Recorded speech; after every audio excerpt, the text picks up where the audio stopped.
All right, y'all, coming to you from Rutherford, New Jersey, where we're about to meet up for some bagels this morning with my buddy, Zack Dettmore. Zack is literally one of the most interesting carpenters I've ever met. An amazing craftsman, a super organized tradesperson, a really neat businessman, husband, father. Zack's really got a cool story and has been doing this since literally he was a teenager. We got a really fun episode ahead. Talking trades, we're talking carpentry. Let's get going. Build Original Series, hosted by Matt Reisinger. Talking Trades, brought to you by Front Door and Sashco.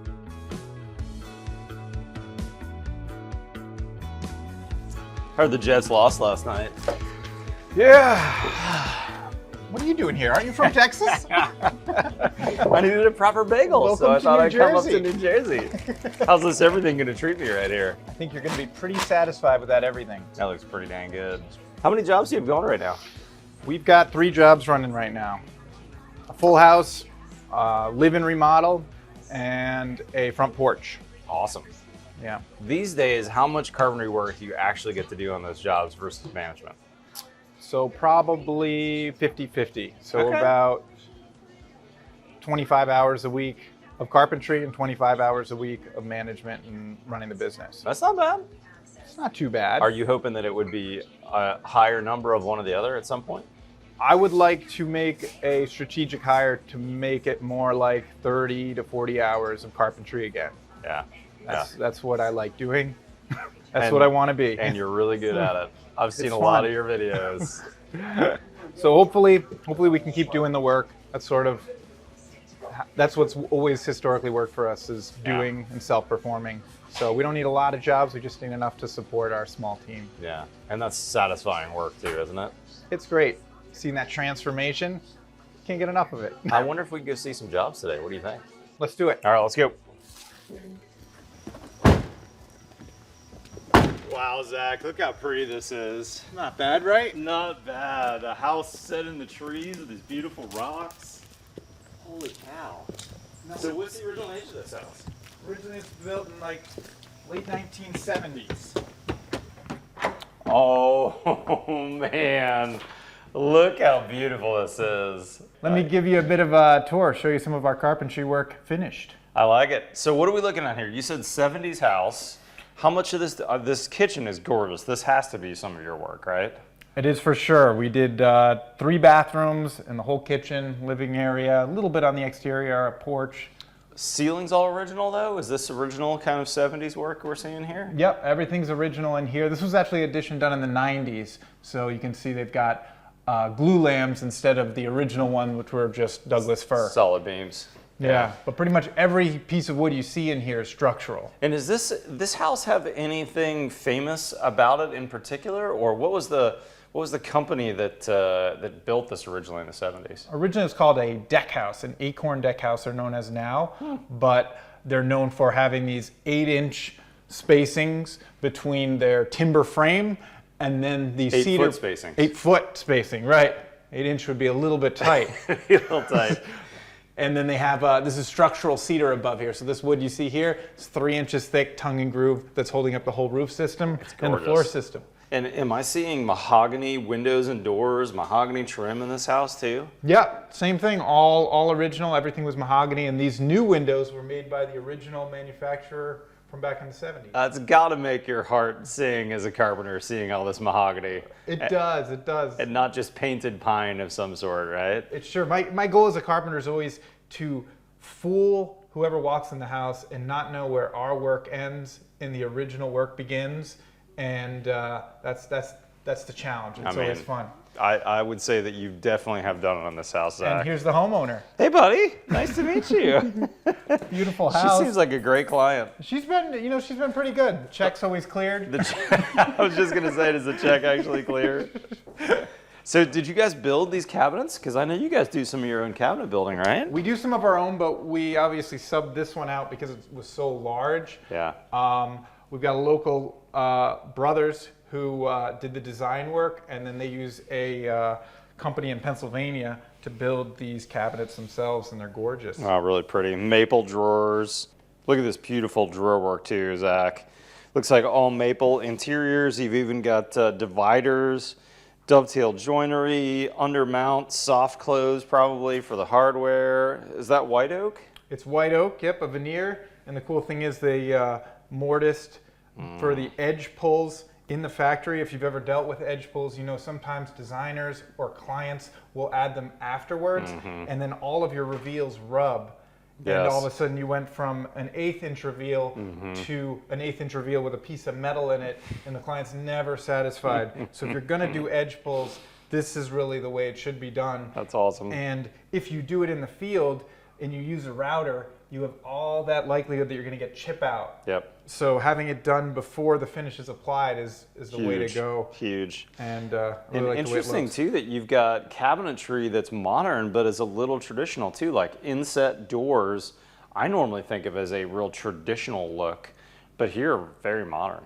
Yeah, it's tough to sort of blend the two. One of my favorite details that you might not notice is if you follow this beam as it goes up, it's passing right behind this cabinet. Oh, yeah. And that's why you have this stacked effect. So these cabinets can open and you can see that beam passing right no through the way, center that's of it, crazy. right? And then we were able to hold this one back and actually light it on the interior as well. Look at all the lights in there. Are these cabinets lighted as well? They are. Oh my gosh, that's really cool. And the functionality of that, remember, is this ceiling, we could not hide any wires. So it's easier to put the lights in the cabinets than in the ceiling. That's really neat. So would you call this project heavy on finish carpentry? You know, we always think of carpentry, there's two types of carpentry typically. I think of rough carpentry and finish carpentry. And then cabinets and casework and millwork, I don't think of necessarily as carpentry, but more as cabinet making. Are those categories roughly correct, would you say? I think conventional knowledge has them being separated. Rough carpentry is framing, finished carpentry is what you can see and touch. Yep. But what is really important is to sort of integrate those. Yeah. Everything's actually finished carpentry, because if you look at the framing of this cabinetry behind us, you'll notice that there's an even reveal on that side, and there's an even reveal on this side, and there's an even reveal at the top. And that was the framing, that's the rough carpentry. But that was planned down to the 1/16 of an inch when we framed this. Wow. And we need to make a decision. Like this is actually a LVL stud or a Versa stud by Boise Cascade, and that allows that to be nice and straight. It's framed for the exact dimensions of the cabinet, so all of those decisions need to be made before the framers show up. So you're not coming in to measure what the framing is to order the cabinets. It should be the other way around, right? And then up here, we made a game day decision to lower this top because the renderings didn't quite show how that beam was cutting across.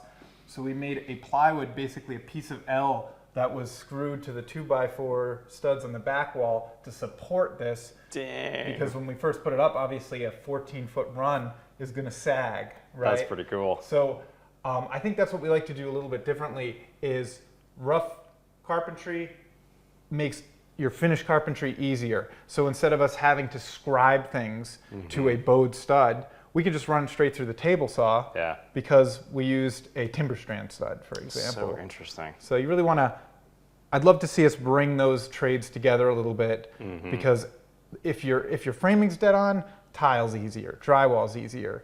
Every single trade, we could put 100 shims on this island and scribed it to the floor, or we could just take the cabinets, drop it on the floor, run the base, and it's a quicker install. So maybe, and who's making more money traditionally, the framer or the cabinet person? So you really want to save that cabinet person's time over the framer's time. Right. It's better to pay the framer a little bit more to get things crispy than pay the tile installer to deal with the mud, order more thin set. This is a high-end job, high-end thin set, more thin set, more money. So I think, you know, prioritizing making framing more like finished carpentry pays off. And you have less client complaints. And, you know, it pays off in the details too. I mean, look how crisp this kitchen is, man. Absolutely beautiful work. But this wasn't the only thing you did in the house, right? Can we go check out some of the other spaces that you worked on? Sure, let's take a walk. Okay, let's go do it.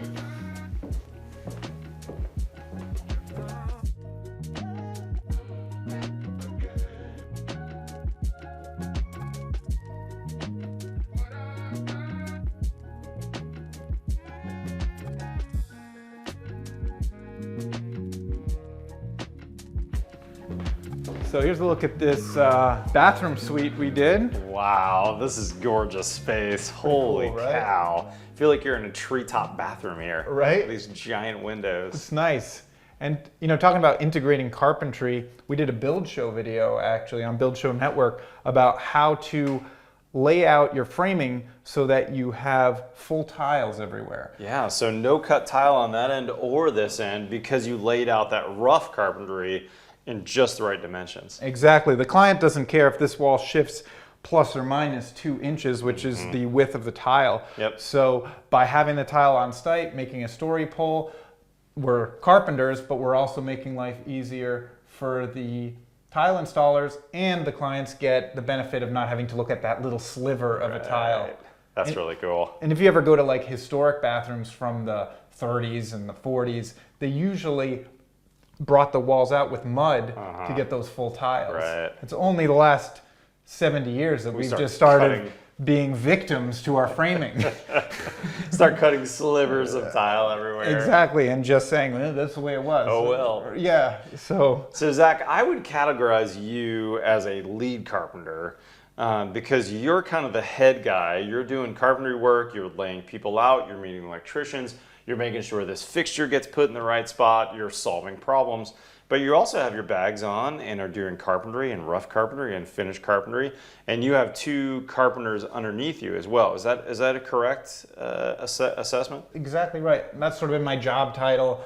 I'm the owner of the business, but I identify as a lead carpenter in the field. Yeah. And I think to become a lead carpenter, your job is to understand the mechanics of the whole project, not only what the design looks like, but also what size nail should be where, what finish goes where. And when you're experiencing all those callbacks, all those warranty calls, you're empowered to say, when a client brings a new product in front of you, say, that's not a good idea, and here's why. And it's not opinion, it's experience, and it really benefits everyone. So we really celebrate the lead carpenter. That's the person with the most power. It's really, in some respects, it's an interchangeable term to the word builder, I would say, right? Because Zach, you are understanding the entire project, the full scope, the full plans, including the budget and the homeowner relations. And so really, your title as lead carpenter means that you're that builder who's on site on the project, managing the entire project, sometimes doing the details yourself, sometimes delegating those, but certainly coordinating everybody. Is that fair? Absolutely. I mean, the major reason I'm not a builder is because there's no land. We're just outside Manhattan. There's not a lot of new construction, so remodeling is always going to be there, and that's what we do. And the nice thing about what you do too is it's almost recession-proof, right? During the terrible recession we had in the U.S. almost 20 years ago now, I had nothing but remodel work going on. I had people that were willing to pay for it. Had I said I only do new construction, I wouldn't have worked for a few years. Yeah, absolutely. And that's exactly when I started my business. And I think working through those hard times, I had a deal going where I would repaint someone's room, including paint, for $70. That's what I started with. And that was full of furniture. And that's awesome. Anything to make a buck back then. That's so great. But having that in my mind, I like to get into new construction, but this has served me well. I'm going to stick with it. I can see it. So I got 2 questions for you. I noticed as we walked in here that I didn't see anywhere for the water to go in the shower. There's no drain, it doesn't appear, on the floor. How the heck do you shower in here and get the water out? So normally we would try and put the drain as far away from the door as possible so you're not getting puddling on the floor. This house has a now 55, 60-year-old duct trunk that runs around the perimeter of the whole building, ostensibly to feed air to the coldest areas, right? Okay. Which is fine, but because it was custom made when the house was built, there's 0 room, not even a 1/4 of an inch for pipes or anything when you get within the outboard most 3 feet of this whole house. Okay, so normally you'd slope away from and we would see a drain on that back wall. So where is it now then? So the drain's right here on the floor. We've got this tiled linear drain. Oh, it's a slot drain. And that's hidden really well. Whole unit pops out. Okay. And then this can be problematic because water can just overwhelm this slot and run right out, and then you've got a client with a wet floor. So we put this acrylic piece, this is made for this exact purpose. If you have ADA compliance, this is low enough that you could roll over it. Roll over it, no problem. It's only 3/8 of an inch high, but it's enough to stop the water. No water gets out now, and you don't have that issue of a gasket, because a lot of times you'll get that gasket just right, and 6 months of rubbing on the floor. This is a terrazzo floor, so it's very open. So if something's dragging and touching this, it's going to stain it or scratch it. So there's nothing touching the bottom here. We're not relying on something that's going to wear out. We've just got basically shingling. Right, this is shingling over the top of this, and any water that's running this way is stopped by it. So it's a pretty nice fix. I did get it wrong a couple times before I came across that. You know, that's part of one of the fun things about carpentry, and lead carpenters in particular, is you get to solve problems all day. It's true. Like, you wouldn't think a carpentry task would be putting base molding around a bathtub, but because this is pitched, the tub, obviously, when you drop it on the floor, the tub is pitched. Oh, so you had to make the tub level. Right, and we also had to cut the bottom of the tub. This is, I think it's like a crystallized marble type product, like a synthetic marble. So we had to take a grinder outside with 2 vacuums, incredibly dusty work, scribe this tub, and then we added this bit of shoe molding around the bottom that's 100% waterproof. It's a polyurethane shoe molding that we pre-painted, so we didn't have to do any sort of paint work on the floor, and bent it around the curvature of the tub, and it keeps the water out, and it hides the fact that that tub is actually asymmetrical on the bottom. Oh my gosh, that's crazy. What a cool solution. Yeah. Zach, any other interesting carpentry projects that you did in this small bathroom? Well, we've got a little item in this water closet over here. Something that's a bit of a signature for ours. Okay. We have a wall-mounted toilet. I don't see any carpentry in here. So think about the tank of this toilet only comes up about this high, right? Okay. So you've wasted space above this. A lot of people do a shelf there. It kind of, to me, doesn't look fully integrated with the architecture. So what we've done... What? Look at that. You can hide a picture back there. That is awesome. Make a little cabinet. This is actually a drawer box. So you can order a dovetailed drawer box. It's going to be nicely finished on the inside. And then... Oh my gosh. It slides out? What is back there? This is actually for service. So in a job like this, we have 4 drivers running all the LEDs. These are products that could potentially need to be removed or serviced. Yeah. Okay, so all these uplights have a driver back there, and every once in a while one of those goes out, so you might need to replace it. Exactly. So it's here, it's convenient. You know, an electrician can work without damaging anything. And then we also have the thermostatic control for the tub, so that tub does not control the hot water filling it. And by code, you need to mix in a little bit of cold with that hot. So nobody scalds themselves. Exactly. We also have valves here to service the tub if you want to take it apart. So all of that stuff's conveniently located here at a nice height. And the other thing you'll notice is this is actually a sheet of MDO plywood. So we were able to just cut into this and have a relatively straight, consistent finish and a nice little service cavity. But it looks like drywall, but it's hard like plywood, so that your wall-mounted toilet has something solid to mount to, right? Exactly, and the nice thing is this will never crush because the wall-mounted toilet has a steel carrier, so those bolts are squeezing. If you used a product like gypsum, it might, over time, with moisture from cleaning around the toilet, might dissolve, so that's not going to happen. And the other thing that's not going to happen is the paint's going to last longer because moisture does not get trapped in this, so you're not going to have that latex sort of coming off, so that's a pretty good thing. And then that's really cool, man. One of my carpenters, Kalen, just put in these adjustable screws as stops and a magnet, and then you can just... So now it's got a set depth in the wall, and it kind of magnets on. It's a little unwieldy, but... You're not getting in there all the time, though. Yeah, it's not an everyday project. I heard it magnet on there. That is so awesome. Job done. Very cool, man. I like that. Great project. Zach, super impressive, man. I absolutely love your work. How about we head back, check another job? Let's do it. Okay, let's go, guys.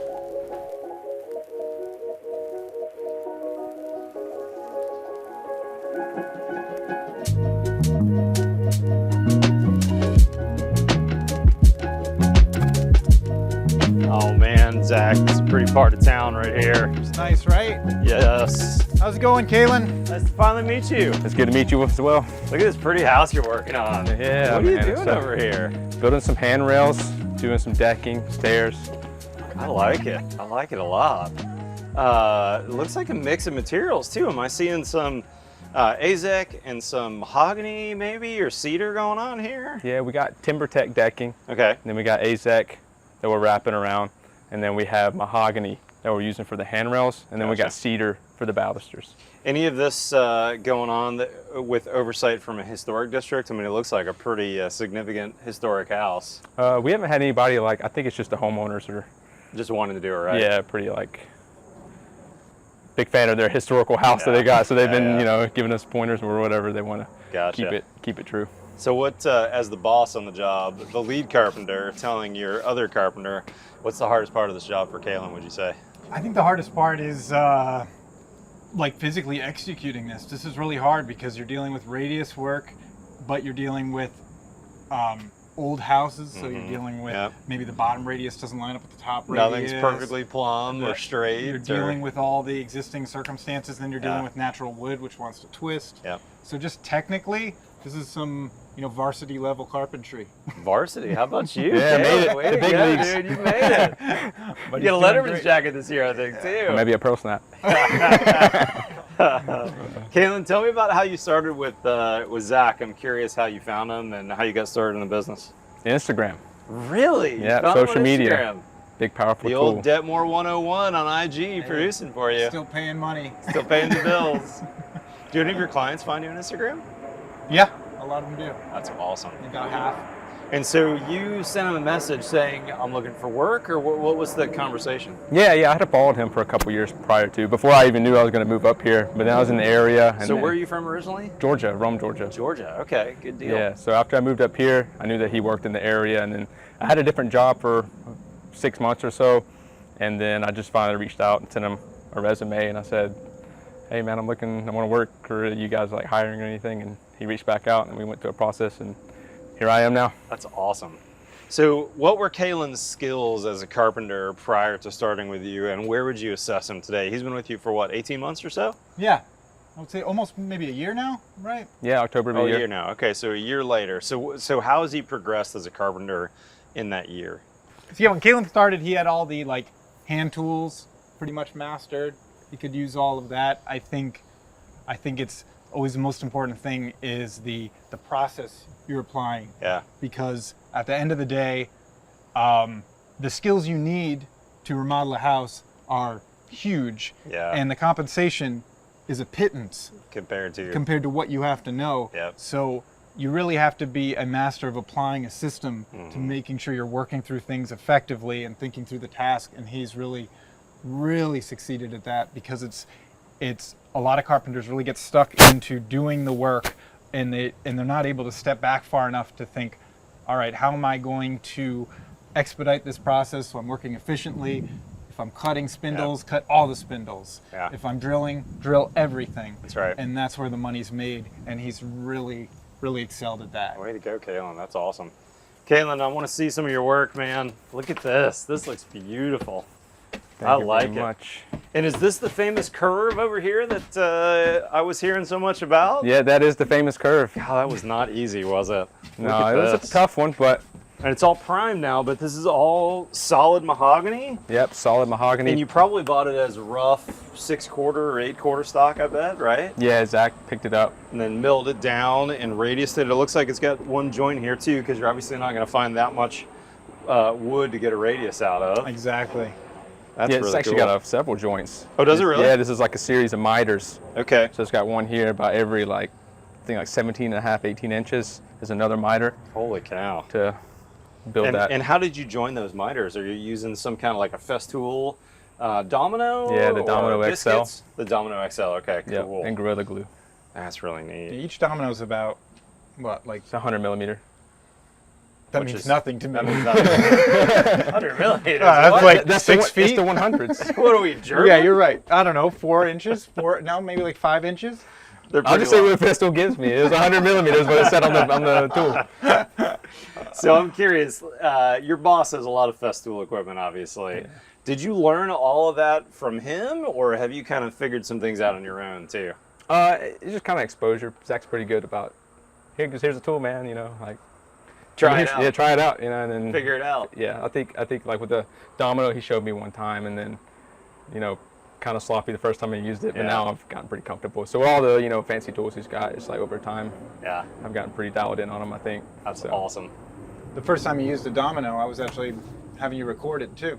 Yeah, right. Right? Yeah. So I was like, use this. This is for and we're gonna film Instagram. it. shaking. Don't be nervous though. Only 100,000 people will see it. But I think that's an important part of the business too, is knowing that you want to be a carpenter, you want to be in any part of this industry. Developing a personal brand is important, and him honing his skills on camera like we're doing right now is just another layer to every industry, but this one. Which, by the way, Kalen, you've been in videos for the last year or so, off and on, and I've noticed that you've gotten a lot more comfortable on camera. By the way, they're shooting, Zach, if you don't know, is shooting videos on buildshownetwork.com, so go check them out there. And we were talking about Instagram, it's at Dettmore101. But I think he's right. Having that personal brand and feeling comfortable in front of a camera is the same as feeling comfortable in front of clients.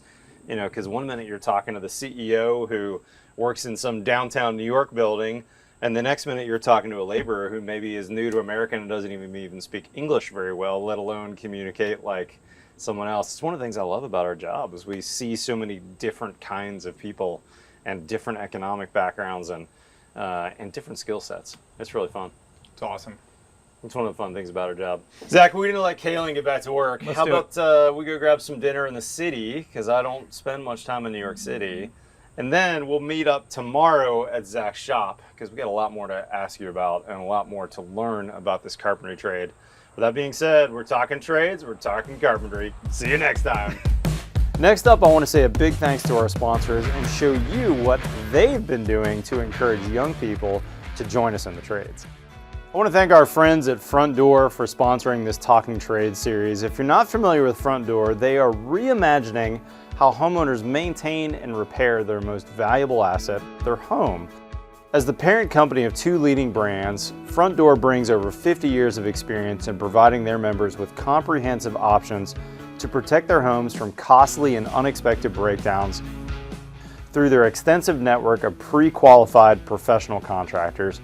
American Home Shield has approximately 2 million members and gives homeowners budget protection and convenience, covering up to 23 essential home systems and appliances. Now, Front Door is a cutting-edge, one-stop app for home repair and maintenance. Enabled by their Stream technology, the app empowers homeowners by connecting them in real time through video chat with pre-qualified experts to diagnose and solve their problems.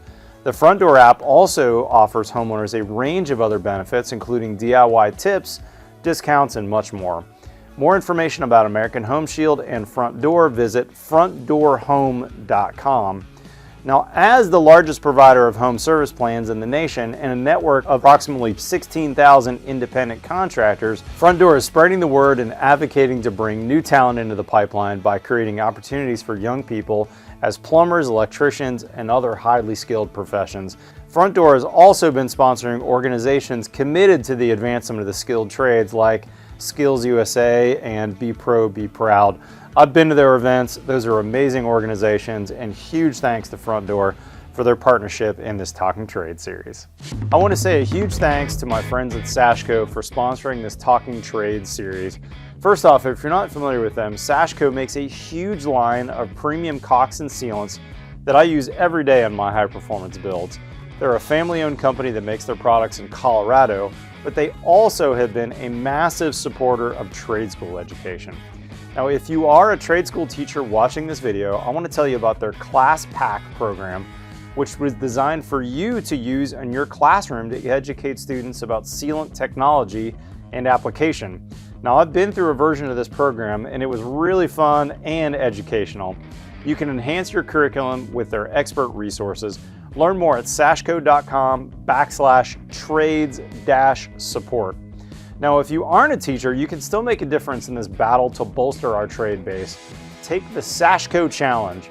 Volunteer a local trade school in your town, capture the moment, share it on social media and tag Sashco, and your reward will be a free case of Lexel as a token of their appreciation for supporting trades education. Thanks again, Sashco, for sponsoring these videos.